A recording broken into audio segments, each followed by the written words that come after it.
With Armistice Day on Friday, I know that colleagues from across the House will want to join me in remembering those who have lost their lives in the service of our country. Mr. Speaker, this morning I had meetings with ministerial colleagues and others in addition to my duties in this House. I shall have further such meetings later today. Neil Coyle.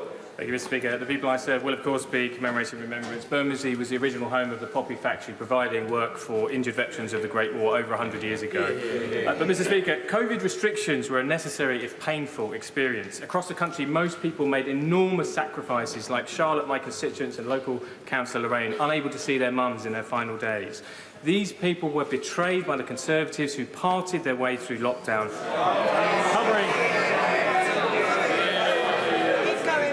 You may not like it, but you can all go to eat kangaroo testicles for all I care. But those Conservatives covered Downing Street in suitcases of wine, in vomit and in fixed penalty notices.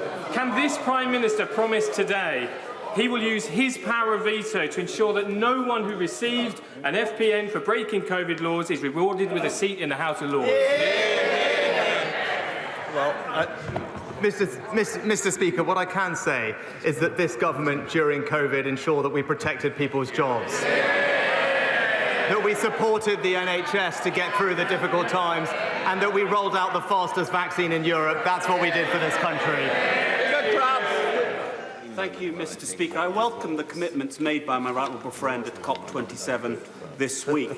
If he wants to do something that really helps get us to net zero, improves our energy security and helps create new opportunities in places like Milford Haven, South Wales, South West England, can I urge him to really throw the full weight of his office behind delivering floating offshore wind in the Celtic Sea and, crucially, ensure that decisions being taken now by the Crown Estate and the Treasury mean that the economic value, the jobs of this new industry stay here in the UK? Well, can I praise my right honourable friend for highlighting the incredible potential of floating offshore wind technology to help us move to net zero. He's right about the opportunities in the Celtic Sea and for Wales more generally, and I can confirm to him that Crown Estate's leasing process is expected to deliver more seabed leases for many more projects. Leader of the Opposition, Keir Starmer. Thank you, Mr. Speaker. Can I join the Prime Minister in his comments about Remembrance Day? We remember all those who paid the ultimate price and all those who have served and are serving our country. Mr. Speaker, the member for South Staffordshire told a civil servant to slit their throat. How does the Prime Minister think the victim of that bullying felt when he expressed great sadness at his resignation? Mr. Speaker, unequivocally the behaviour complained of was unacceptable, and it is absolutely right. It is absolutely right that the right honourable gentleman has resigned. For the record, I did not know about any of the specific concerns relating to his conduct as Secretary of State or Chief Whip, which date back some years. I believe that people in public life should treat others with consideration and respect, and those are the principles that this government will stand by. Mr. Speaker, the member for South Staffordshire spent years courting the idea he can intimidate others, blurring the lines to normalise bullying behaviour. It's precisely why the Prime Minister gave him a job. The truth is simple. He's a pathetic bully. But he would never get away with it if people like the Prime Minister didn't hand him power. So does he regret his decision to make him a government minister? Mr. Speaker, I obviously regret appointing someone who has had to resign in these circumstances. But I think what the British people would like to know is that when situations like this arise, that they will be dealt with properly. And that's why it is absolutely right that he resigned, and it's why it is absolutely right that there is an investigation to look into these matters properly. I said my government would be characterised by integrity, professionalism and accountability, and it will. Keir Starmer.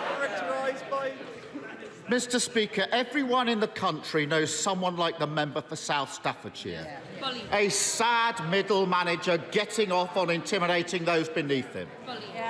But everyone in the country also knows someone like the Prime Minister. The boss who is so weak, so worried the bullies will turn on him, that he hides behind them. What message does he think it sends when, rather than take on the bullies, he lines up alongside them and thanks them for their loyalty?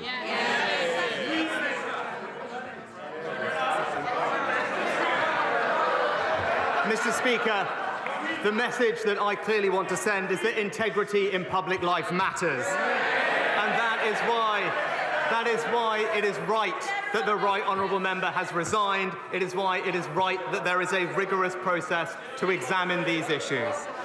But as well as focusing on this one individual, it is also right and important that we keep delivering for the whole country. And that's why this government will continue to concentrate on stabilising the economy, on strengthening the NHS, and on tackling illegal migration. Those are my priorities. Those are the priorities of the British people, and this government will deliver on them. Mr. Speaker, the problem is he can't stand up to a run-of-the-mill bully. So he has no chance of standing up to vested interests on behalf of working people. Take Shell. They made record profits this year, £26 billion. How much have they paid under his so-called windfall tax? Mr. Speaker, I was Chancellor who introduced an extra tax on the oil and gas companies. Right, but he talks, Mr. Speaker, he talks about working people. The Right Honourable Member voted against legislation to stop strikes disrupting working people. He voted against legislation to stop extremist protesters disrupting working people. That's because he's not on the side of working people, Mr. Speaker. That's what the Conservatives are for. Mr. Speaker, I'm against all of those causing chaos, damage to our public services and to our economy, whether they are gluing themselves to the road or sitting on the government benches. Mr. Speaker, there was no answer to the question because the answer is nothing. Shell haven't paid a penny in windfall tax. Why? Because for every £1 they spend digging for fossil fuels, he hands them a 90p tax break, and it's costing the taxpayer billions. So will he find a backbone and end his absurd oil and gas giveaway? Well, Mr. Speaker, what the party opposite will never understand is that it's businesses investing that create jobs in this country. Mr. Speaker, we on this side of the House, we understand that. We will support businesses to invest, to create jobs, because that's how we create prosperity, that's how we support strong public services, and that's what you get with a Conservative government. There's only one party that crashed the economy, and they're all sitting there. It's a pattern. Mr. Speaker, it's a pattern with this Prime Minister. Too weak to sack the security threat sat around the Cabinet table. Too weak to take part in a leadership contest after he lost the first one. Too weak to stand up for working people. He spent weeks flirting with the climate change deniers in his party, then scuttled off to COP at the last minute. In the budget next week, he'll be too weak to end his oil and gas giveaway, scrap the non-dom tax breaks, and end the farce of taxpayers subsidising private schools. That's what Labour would do, a proper plan for working people. Mr. Speaker, if he can't even stand up to a cartoon bully with a pet spider, if he's too scared to face the public in an election, what chance has he got of running the country? Mr. Speaker. We want to try and get through on time, and I know some members want to catch my eye. They're not doing a good job so far. Come on, Prime Minister. Mr. Speaker, the honourable gentleman talks about judgment about putting people around the Cabinet table. I would just gently remind him he thought the member for Islington North was the right person to look after our security. Mr. Speaker, the honourable gentleman, he said a lot today. He said a lot today, but it's clear that he isn't focused on the serious issues that are confronting our country. We're strengthening our economy. He's backing the strikers. We're supporting people with energy bills. He's supporting the protesters. And we're tackling illegal migration. He's opposing every measure. The British people want real leadership on the serious global challenges we face, and that's what they'll get from this government.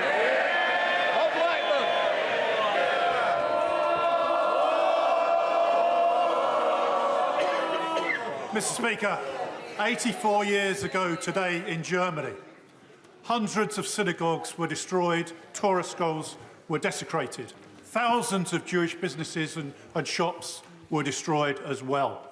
91 Jewish people were murdered, and later 30,000 Jewish men were sent to the concentration camps. So as we commemorate Kristallnacht, let us remember that it was started with anti-Jewish hatred, it became anti-Semitism, and it's still prevalent in society today. So will my right honourable friend condemn anti-Semitism in all its forms, but congratulate the Holocaust survivors who give their testimony year after year, and in particular congratulate the Holocaust Educational Trust for the brilliant work they do in making sure we will never ever forget what happened in the Holocaust. Well, can I thank my honourable friend for his powerful question and his continued work on this issue. I completely agree with him. Anti-Semitism has no place in our society, and we're taking a strong lead in tackling it in all forms. We became the first country to adopt the IHRA definition of anti-Semitism, and the government's independent advisor on anti-Semitism regularly provides advice to ministers on how best to tackle this issue. And can I join him, as I know the whole House will, in praising the work of those survivors who so bravely tell their stories so that we might never forget. SNP leader Ian Blackford. Thank you, Mr. Speaker. And can I associate myself with the remarks of the Prime Minister for Arms this day? We remember those that paid the ultimate sacrifice, those that continue to serve. And we should also remember the nuclear test veterans who continue to seek justice for themselves. Mr. Speaker, last night the Prime Minister suffered the self-inflicted loss of his first Cabinet Minister. A couple of weeks into the job, it turns out this Prime Minister's judgment is every bit as bad as his predecessors. Speaking of which, we now know that his former friend, the former Prime Minister, plans to hand out seats in the House of Lords to at least 4 Tory MPs, including the current Secretary of State for Scotland. So here's another test of judgment for the new Prime Minister. Does he think it right to keep a man in a cabinet who's clearly far more interested in getting his hands on an ermine robe than playing by the rules of Scottish democracy? Mr. Speaker, I'm obviously not going to comment on speculation around such lists. Any list would, of course, follow the normal procedures and processes that are in place. Ian Blackford. I'm afraid it's not speculation, and of course the Prime Minister clearly doesn't get how corrupt this all looks to people in Scotland. Because not only do we have a UK government that denies democracy, we now have a Secretary of State that is running scared from it. In the middle of a Tory cost of living crisis, the Scotland office is now to be led by a baron-in-waiting, biding his time until he can cash in on the 300-day job for life in the House of Lords. He should be sacked from the Cabinet, and the people of Dumfries and Galloway should be given the chance to sack the Tories in a by-election. The Prime Minister's judgment is already in tatters. If he has any integrity left, will he now put a stop to these 2 predecessors stuffing the House of Lords with his cronies? Mr. Speaker, what the Secretary of State and I are jointly focused on is working constructively with the Scottish Government to deliver for the people of Scotland. I'll be pleased to be meeting the First Minister tomorrow, because that, I think, is what the people of Scotland want to see. Ian Collins. Thank you, Mr. Speaker.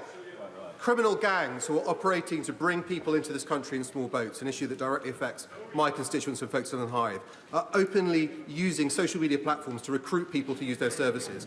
Can my right honourable friend confirm that the online safety bill will require social media platforms to take effective action to remove this content? And is it also the intention of the government to bring the bill back later this month?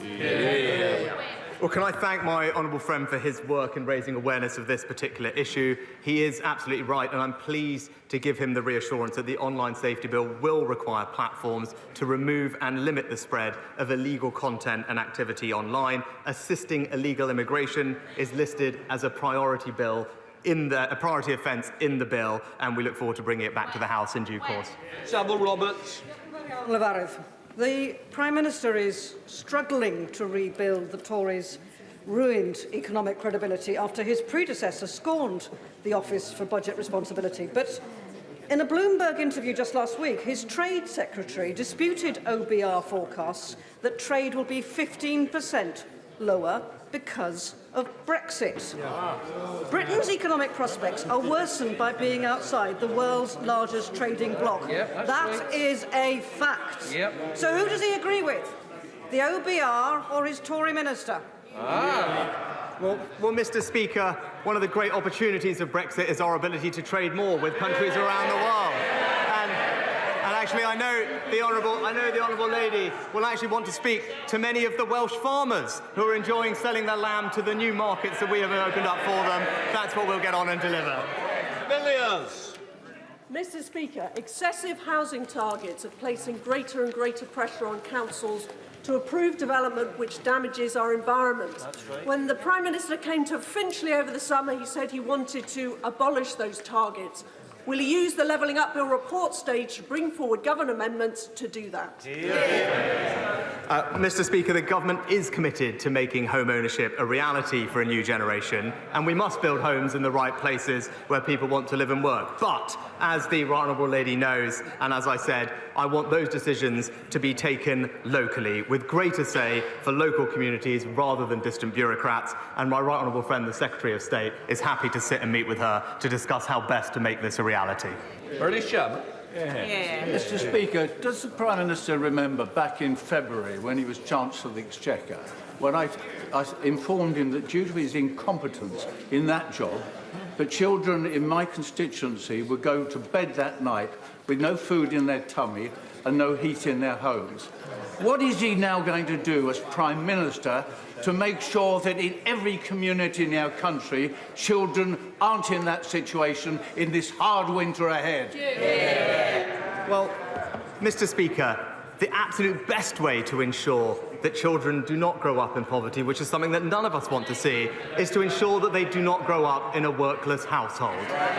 And the record under these governments is that 700,000 fewer children are growing up in workless households, and that's because Conservative governments create jobs for people, Mr. Speaker, and that's the best anti-poverty strategy that we have. Mr. Speaker, on Friday I visited a bridging hotel in my constituency that is currently housing 77 Afghan refugees, as local organisations search for permanent accommodation for them following the success of Operation Pitting. Many of the refugees I met held highly skilled jobs back in Afghanistan, including a doctor, international athletes and government ministers. Can the Prime Minister assure the House that our government will do more to support these highly skilled individuals to enter the UK workforce? Well, it's nice to hear from my honourable friend again this week, and I can reassure him that we are completely committed to supporting Afghan refugees into the employment opportunities here in the UK. The Department for Work and Pensions has a full programme in place, and I can also tell him that our Refugee Leads Network brings together refugee organisations and DWP to connect those refugees with employment opportunities, and I look forward to seeing the fruits of that programme with him in the near future. Bradshaw. 5 years ago, the government belatedly launched a review into the security risk posed by handing thousands of mainly wealthy Russian and Chinese nationals so-called golden visas so they could live in Britain. It also promised to publish the results of that review.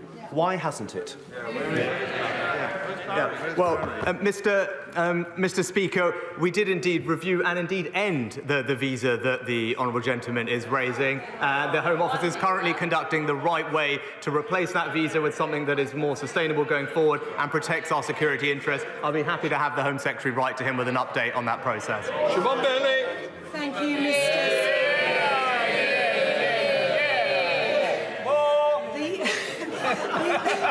The UK has a workforce shortage, yet millions of parents are unable to work at full tilt and childcare providers are going belly up due to policies being a maddeningly expensive muddle of a mess. Will my right honourable friend please confirm that after decades of ineffective tinkering and endless policies that he will be the man to give us proper childcare reform? Well, Mr. Speaker, I'm pleased to say we've announced ambitious new plans to improve the cost, the choice and the availability of childcare to benefit hundreds of thousands of parents across the country. This includes measures to increase the number of children that we can look after by each staff member and indeed make it easier for people to become childminders. We'll respond to all of these proposals in very short order. Thank you very much, Mr. Speaker. I know the Prime Minister's been very busy failing to stand up to bullies, but in the real world, schools and colleges across the country looking after actual children are struggling to make ends meet. One London head teacher has scrapped plans for mental health counsellors. A head teacher in Twickenham is no longer filling teaching assistant vacancies, whilst another is axing school trips. So, Mr. Speaker, will the Prime Minister give pupils and parents a cast-iron guarantee that in next week's autumn statement there will be no real terms cuts to school and college budgets?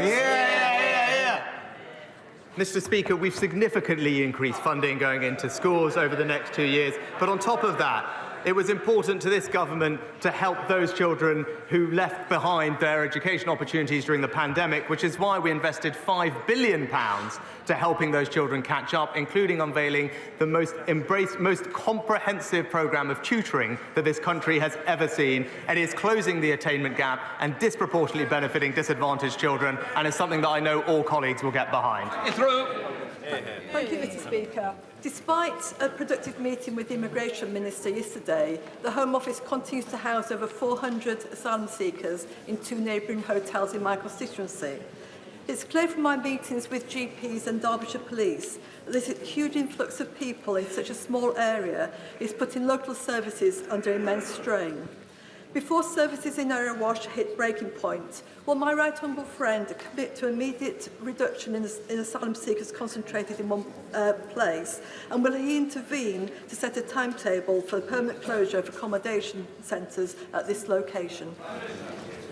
Well, Mr. Speaker, let me give my honourable friend my absolute cast-iron commitment that we want to get to grips with this problem. The best way to resolve it is to stop criminal gangs profiting from an illegal trade in human lives and the unacceptable rise in channel crossings, which is putting unsustainable pressure on our system and local services. She has my reassurance that the Home Secretary and I are working day and night to resolve this problem, not just to end the use of expensive contingency accommodation, but for more fundamental reform so that we can finally get to grips with this issue, protect our borders and end illegal migration. Thank you, Mr. Speaker. Mr. Speaker, under the Prime Minister's short premiership, he's had one minister resign and one that urgently needs to be sacked.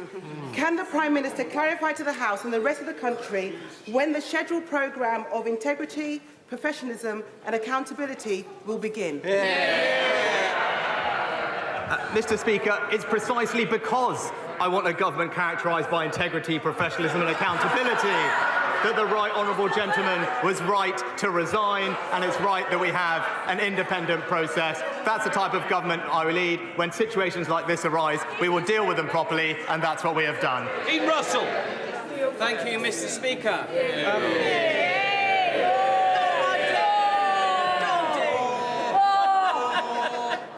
Was it? It's quite amazing, isn't it, when a minister's come from his post to get more cheers. Come on, Dean Russell. Thank Thank you, Mr. Speaker, and thank you to my colleagues. Just like the Prime Minister, I was very fortunate to join the Royal British Legion in becoming a Poppy volunteer recently. I joined colleagues in Abbots Langley, and I was part of Les Vetterse's team. And this week I'll be joining Tony Griffiths and his team in the Tudor ward in Watford. Mr. Speaker, I would like to ask if the Prime Minister will join me in thanking all of the Poppy Appeal volunteers across the country and in my constituency for their work to ensure that we always remember those who have made the ultimate sacrifice. And if the Prime Minister, or perhaps the Minister for Veterans, will also visit Watford to meet our heroic veterans who we owe so much. Thank you. My honourable friend is a fantastic champion for Watford, and it is a pleasure to join him in thanking the Royal British Legion's Poppy Appeal volunteers, both in Watford and across the country. There is no greater sacrifice than those who lay down their lives in the service of our nation, so I'm proud, as many others are, to support the Poppy Appeal and to honour our veterans.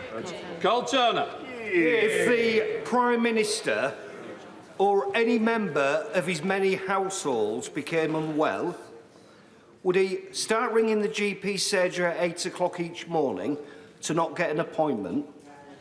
Would he go off to accident and emergency and wait 12 hours to be seen? Would he call an ambulance which wouldn't come? Or would he use some of his £750 million unearned wealth to pay privately and see somebody there and then? Well, Mr. Speaker, I'm very grateful, and let me put on record my thanks to the fantastic team at the Friarage Hospital in Northallerton who provided excellent care to my family over the years. But the honourable gentleman is right to highlight the issue of people waiting unacceptably long for treatment that they need. That's why we've put record funding into the NHS to help with backlogs and waiting times this winter. It's why the Health Secretary and the Chancellor are discussing how best to deliver the reforms that we need, because I want to make sure that everyone gets the care they need, and we will continue to invest in more doctors, more nurses and more community scans so that we can deliver exactly that. Thank you, Mr. Speaker. Blackpool is due to benefit from a £300 million private sector-led regeneration project which will deliver thousands of new jobs for my constituents over the years ahead.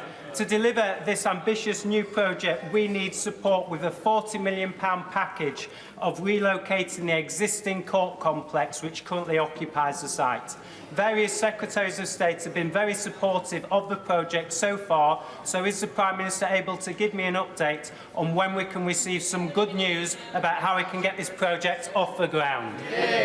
Well, can I join with the honourable member in recognising the importance of the Blackpool Central Regeneration Project to the town's levelling up ambitions. I can tell him that my right honourable friend, the Justice Secretary and Housing Secretary, are in the process of resolving this issue for him and how best we can relocate the court complex. And I can tell him he won't have to wait very long for an update on the plans.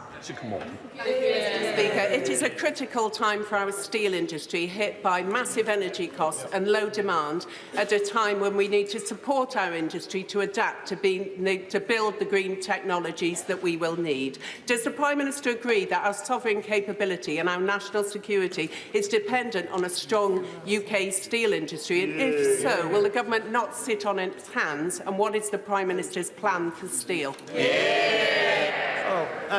Mr. Speaker, I'm proud of our track record. Not only did we support one steel company in South Wales during coronavirus that needed our assistance, which we were pleased to do, we also have provided over £2 billion to support energy-intensive industries, including steel, with high energy bills, and, thanks to the work of my colleagues, remove the tariffs in exporting steel to the United States. But she has my assurance that we will continue to support steel because we recognise its importance to our economy and to our communities up and down the country. Chris Loder. Thank you, Mr. Speaker. Supermarkets such as Morrison's are abusing their dominant market position on fuel, charging up to 20p per litre more in Bridport than other towns in the region, thus preventing West Dorset residents from benefiting from the very unusual reduction in market price these days.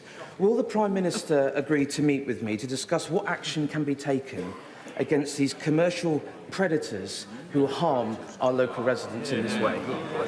Well, Mr. Speaker, as Chancellor, I was pleased to cut duty by 5p a litre, the biggest ever cut in fuel duty to help motorists in our country. But I recognise the concerns the honourable gentleman raised. That's why we asked the Competition and Markets Authority to conduct an urgent review of the market.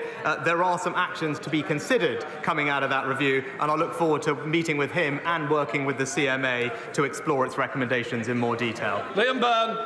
Thank you, Mr. Speaker. Tomorrow, across my constituency of Hodge Hill, I'll be delivering food bank collection crates because once more our food banks are running out of food. Does the Prime Minister understand the despair my constituents feel that he, as one of the richest men in Britain, is doing so little? They don't like the truth, Mr. Speaker. Does he understand the despair my constituents feel that he is doing so little for the poorest in Britain by refusing to cancel the £3 billion tax break for non-doms who profit from our country but won't make our country their home?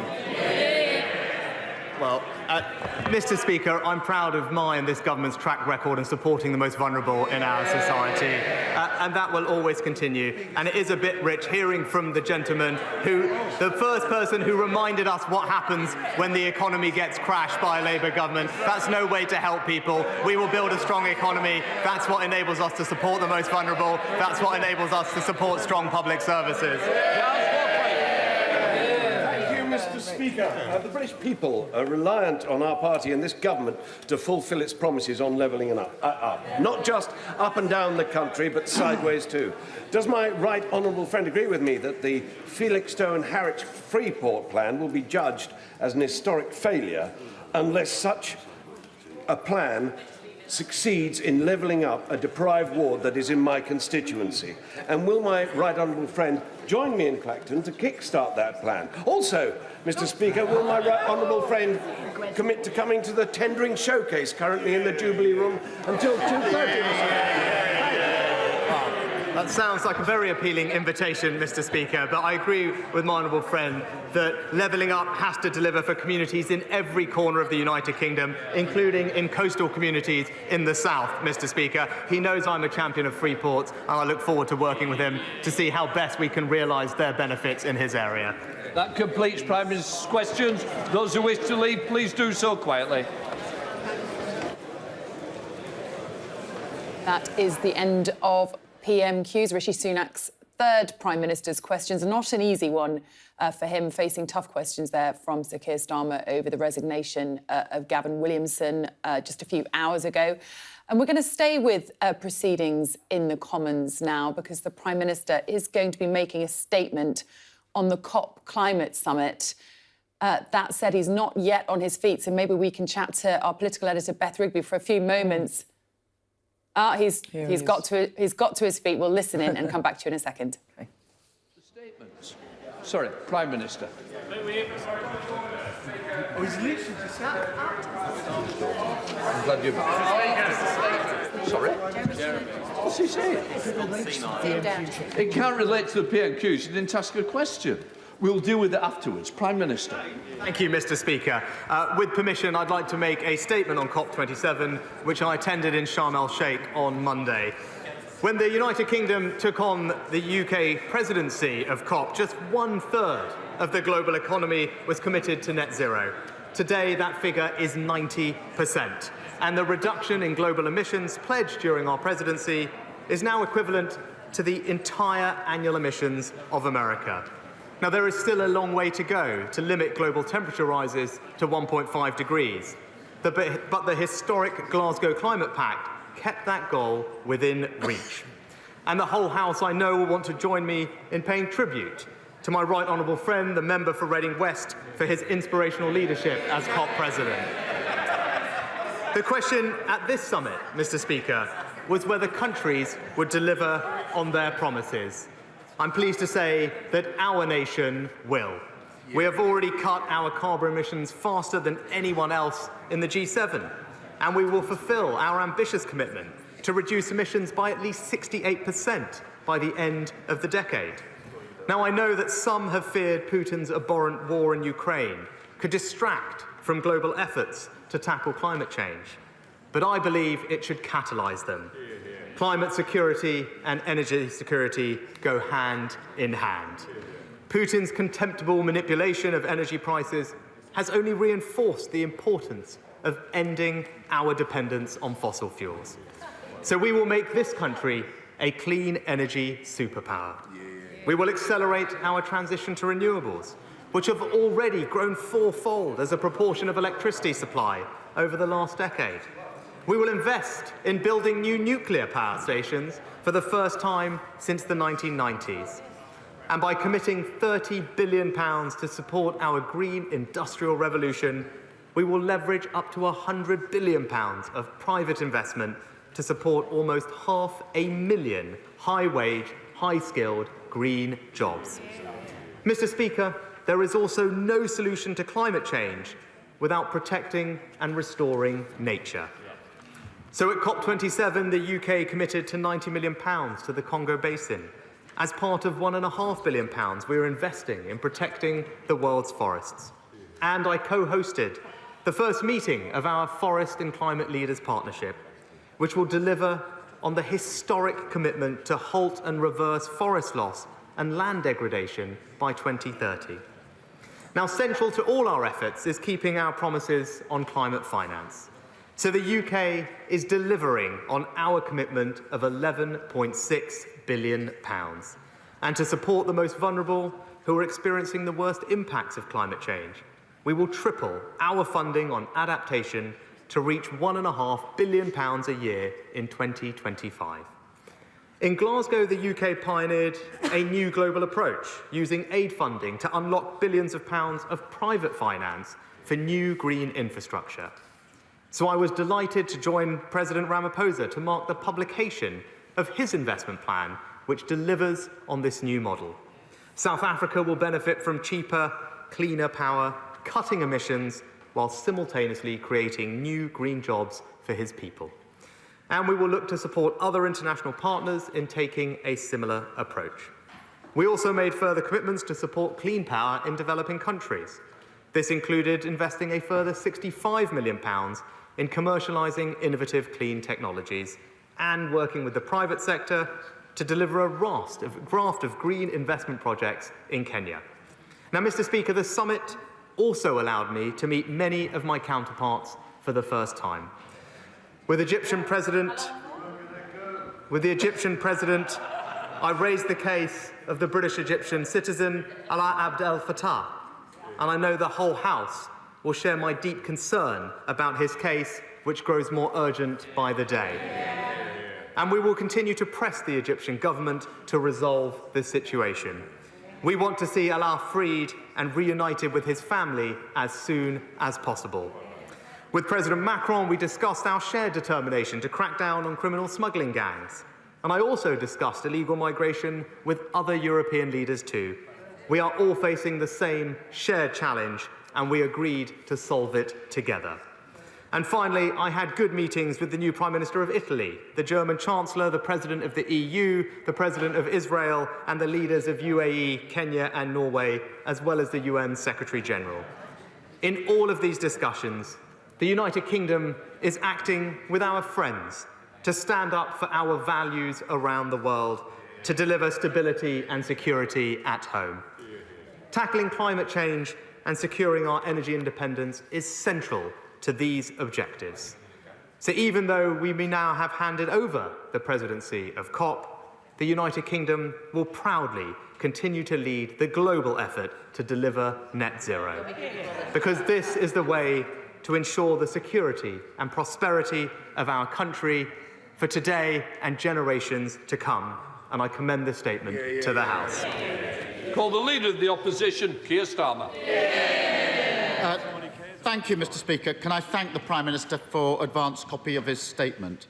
And can I start by raising the case of Alaa Abd Fattah? Yes. As the Prime Minister knows and has said, he's a British citizen, jailed for the crime of posting on social media and been imprisoned in Egypt for most of the last 9 years. He's been on hunger strike for the last 6 months. Now, the Prime Minister just said that he raised it with President Sisi. Can he tell us what progress he made in securing Alaa's release? Mr Speaker, it's right that the Prime Minister eventually went to COP27. Remember the stakes. The world is heading for 2.8 degrees of warming. That's mass flooding, habitats destroyed, untold damage to lives and livelihoods. We must prevent that for security, for the public finances and for the next generation. And that's why it was inexplicable that he had to be dragged kicking and screaming to even get on the plane. Britain should be leading on the world stage, helping the world confront the greatest challenge of our time. But his snub, one of the first decisions of his premiership, was a terrible error of judgment and sent a clear message that if you're looking for leadership from this Prime Minister, look elsewhere. That if you want to get this Prime Minister to go somewhere, get the right honourable member for Uxbridge first, get him to come along, then the Prime Minister will follow. And his reluctance is so bizarre because climate change is not just a once-in-a-generation responsibility, it's also a once-in-a-generation opportunity. An opportunity to lower energy bills for good. An opportunity to ensure Britain's security is never again at the mercy of tyrants like Putin. An opportunity to create millions of jobs and break out of the Tory cycle of low growth and high taxes. Opportunities he's passing by. The Prime Minister said in his speech at COP27 that we need to act faster on renewables. So why is he the roadblock at home? As he was flying to Egypt, his minister was reaffirming the ban on onshore wind, the cheapest, cleanest form of power that we have. The Prime Minister also said at COP27 that he realises the importance of ending our dependence on fossil fuels. But he's inserted a massive oil and gas giveaway when Labour forced him into a windfall tax. That's right. Taxpayers' cash handed over for digging up fossil fuels. Yep. Shell have made £26 billion in profits so far this year, but not a penny paid on windfall taxes. He's completely let them off the hook. And what about the industries of the future? Manufacturers of batteries for cars in Britain struggling. Green hydrogen producers struggling. Yet in other countries, these industries are taking off. Jobs going abroad because we've got no industrial strategy here at home. And as he said at COP27, it was right to honour our promises to developing countries. Why is he cutting the aid budget? It's always the same message, do as I say, not as I do. And because of that, it will always fall on deaf ears. Mr Speaker, it's time for a fresh start. A Labour government would make Britain the first major economy to reach 100% clean power by 2030. That would cut bills, strengthen our energy security, create jobs and make Britain a clean energy superpower. And our Green Prosperity Plan would establish GB Energy, a publicly owned energy company, to invest in the technologies and the jobs of the future here in the UK. As we attempt this endeavour, we have a fair wind at our back, not just the ingenuity, the brilliance of people and businesses in this country, but the natural resources of our island nation. Wealth lies in our seas and in our skies, and it's an act of national self-harm not to prioritise them over expensive gas. That is the choice at the next general election, whenever it comes, more of the same with the Tories or a fairer, greener future with Labour. Thank you, Mr Speaker. And, the Honourable Gentleman raised the matter of my attendance at COP. I just would gently point out to him that Labour Prime Ministers failed to attend, I think, 12 of the 13 COPs held during their time in office. As Chancellor, I hosted the Finance Day on COP last year, where we had landmark agreements to rewire the financial system to unlock the trillions of dollars we need in private finance to flow to help us with the transition. It's a record I am proud of, and it's a record, by the way, that is recognised internationally around the world. To just deal with his brief substantive questions, he asked about renewable power. Well, Mr Speaker, 40% of our electricity now comes from renewable power. That is up fourfold since 2010. And this, what do we inherit? A Labour government that believed there was no economic case for new nuclear power, Mr Speaker. He talked about oil and gas. He talked about oil and gas. again, he needs to live in the real world, Mr. Speaker.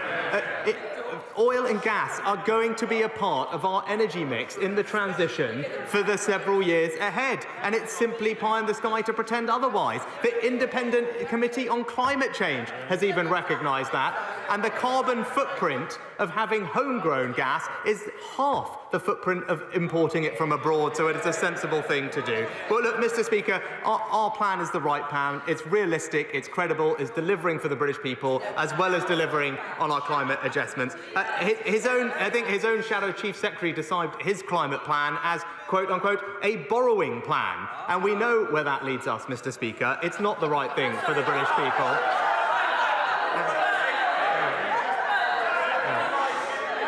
Well, Mr. Speaker, I know the British people trust me to manage the economy. They won't trust the Labour Party.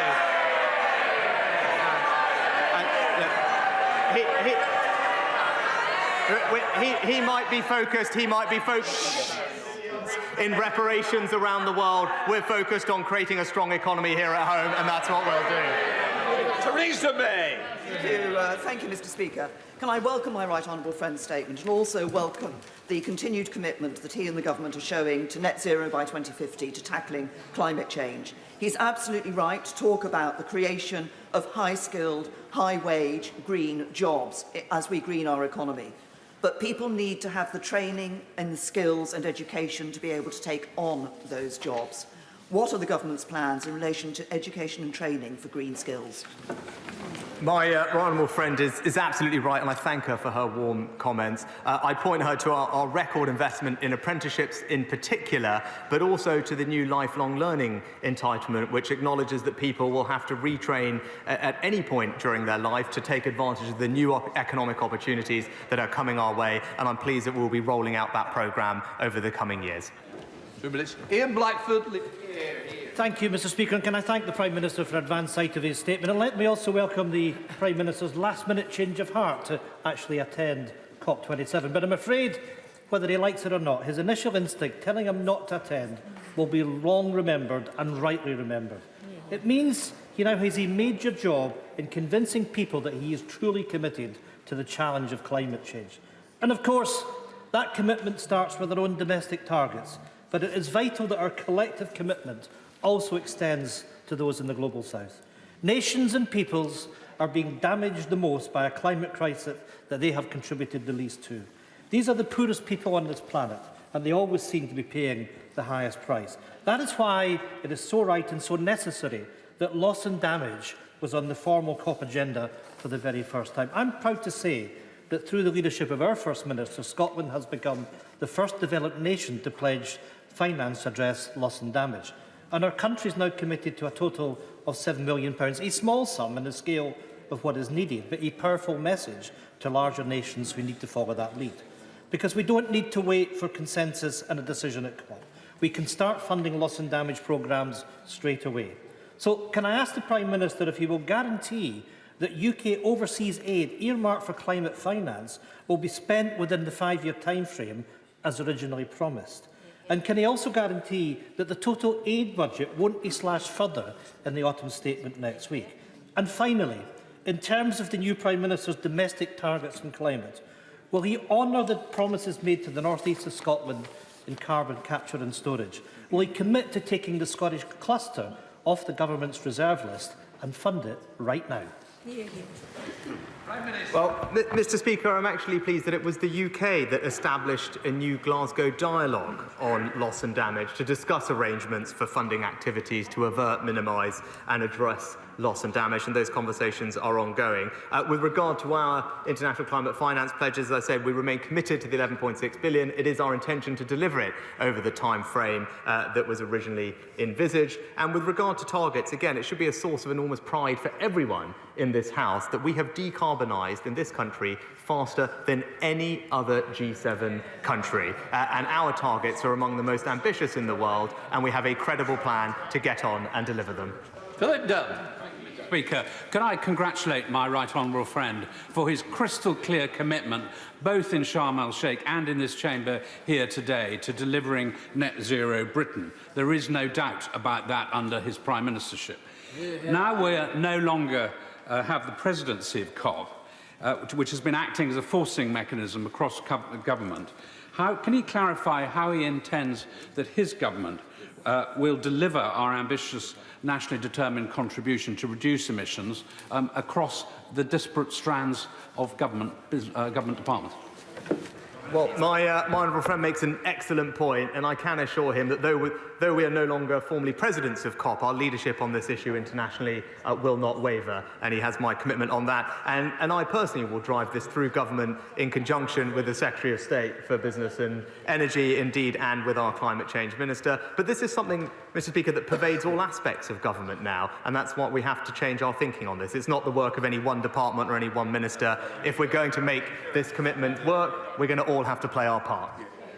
John Trickett. Thank you very much. And given the scale of what's about to happen to our planet, every single one of us must do what we can to alleviate the problems which we're facing.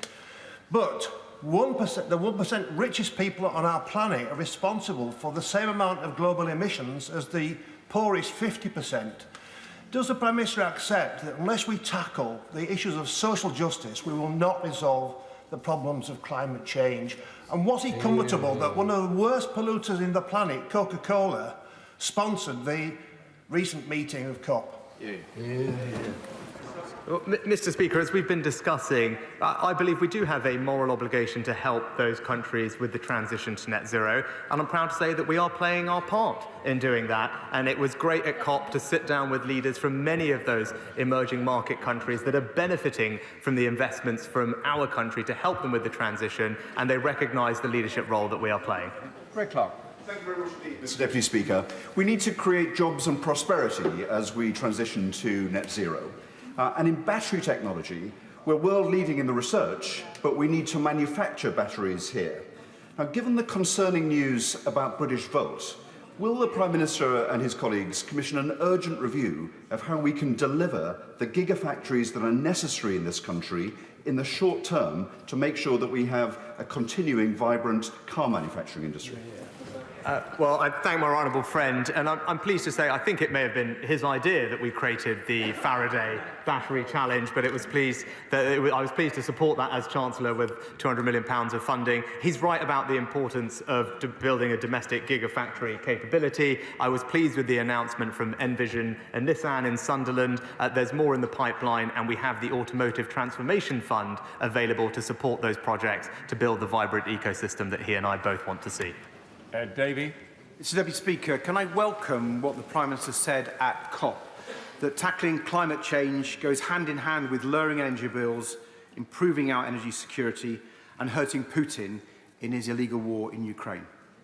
However, I am alarmed that at home the Prime Minister has banned onshore wind, one of the cheapest and most popular forms of renewable energy. So will the Prime Minister confirm whether his priority is cutting people's energy bills, improving Britain's energy security and tackling global climate change, or keeping the dinosaurs on his backbenchers happy? Why won't he get rid of the ban on onshore wind? Mr. Speaker, it started so well. We are committed to reducing people's bills and to having more forms of renewable energy, and our track record on this is superb. 4 times more than in 2010, the amount of renewable energy. Zero carbon energy now accounts for half of our electricity needs, and we are poised to do more. Offshore wind is the thing we are focusing on, along with nuclear, and we are now a world leader in offshore wind, and it's providing cheap forms of electricity and energy for households up and down the country, and alongside nuclear, that's how we'll transition to a cleaner grid. Chris Grayling. Thank you, Mr. Deputy Speaker. Can I thank my right honourable friends for getting our environmental strategies back on track? We clearly have a major issue, not simply around carbon, but also about the loss of biodiversity, both on land and at sea. And I welcome what he says about our support for the Congo Basin. We have in a month's time another crucial summit in Montreal, the CBD summit, where further decisions will be taken about how we tackle the loss of biodiversity internationally. Can I ask him to ensure that the United Kingdom plays the fullest possible part in those discussions and a leadership role in tackling this issue going forward? My honourable friend is absolutely right, and there were very many moving statements from leaders across the globe at COP on this particular topic, and it's something that I can confirm to him, we are widely acknowledged around the world to be a leader on for putting this on the agenda last year in Glasgow. The Secretary of State for the Environment will be attending that COP in Montreal, and also our world-leading Environment Act commits us to reducing the decline in biodiversity and species loss, and I look forward to working with him to deliver on it. Sarah Champion. Thank you, Mr Deputy Speaker. Prime Minister, of course I welcome any investment to the Global South to mitigate against the horrific damages of climate change. But is this new money? Is it coming out of the existing ODA budget? What's being cut if it is coming out of the existing ODA budget? Exactly. And also, as Chancellor, you made savage cuts to climate mitigation programmes. Are you going to be replacing those?